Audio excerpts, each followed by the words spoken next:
Hello and welcome back to Bombchu News. My name is Andron, and I'll be covering the news that I found interesting today. Gamefly is shutting down for good at the end of this month. Gamefly was founded in 2002 and provided a video game rental service that shipped straight to the door similar to Netflix. With streaming services becoming more commonplace, Gamefly adopted this model and began streaming certain games as well. However, after hitting some hiccups along the road, Gamefly began the process of closing down just before EA stepped in to purchase all of their cloud gaming assets and development team in May. If you remember EA's E3 conference in June, EA revealed their plans for a new cloud gaming service. This was definitely not a coincidence. While it's sad to see Gamefly's unique way of providing games to players head into the sunset, its legacy will live on within EA's cloud gaming initiative. Although, my hopes aren't too high on how well that'll do.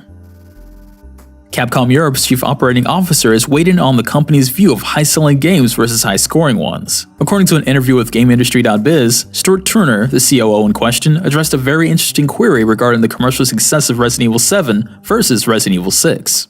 He stated, quote, "While we have shareholders to appease, it's not just about commercial performance. There is an artistic element that always comes in where we know this is the right way. And while if we compare RE7 to RE6, the absolute numbers are not the same, in terms of the profitability, it's completely fine. It ticked all of our boxes internally. It was really well received, and in some respects, getting some very good review scores counts as much for Capcom as a game that sells millions and millions and millions. We prefer a game that got a 9 and sold less, than a game that got 6 and sold more." End quote. I support this current stance that Stuart is explaining for Capcom, however, this has not always been the case. In 2014, Capcom blamed both their mobile and PC Online departments for underperforming sales-wise, while the games currently in question at that moment, Monster Hunter 4 and Monster Hunter Frontier G, were being praised as great additions to the series and received great scores. Perhaps with the outstanding performance of Monster Hunter World and the upcoming expected sales for the Resident Evil 2 remake, the company is changing the way they approach business after realizing it's all about quality. A window bet on that, however, is if the Resident Evil 2 remake underperforms as well, we won't see any more Resident Evil games remade for a long time.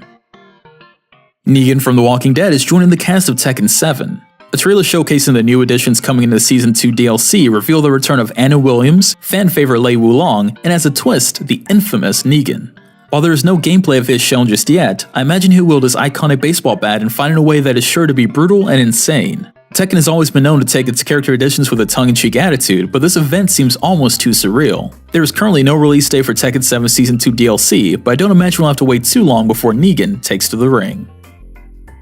Well, that's all the news I found interesting today. Feel free to share any awesome gaming news you may miss in the comments below, and I'll see you guys next time.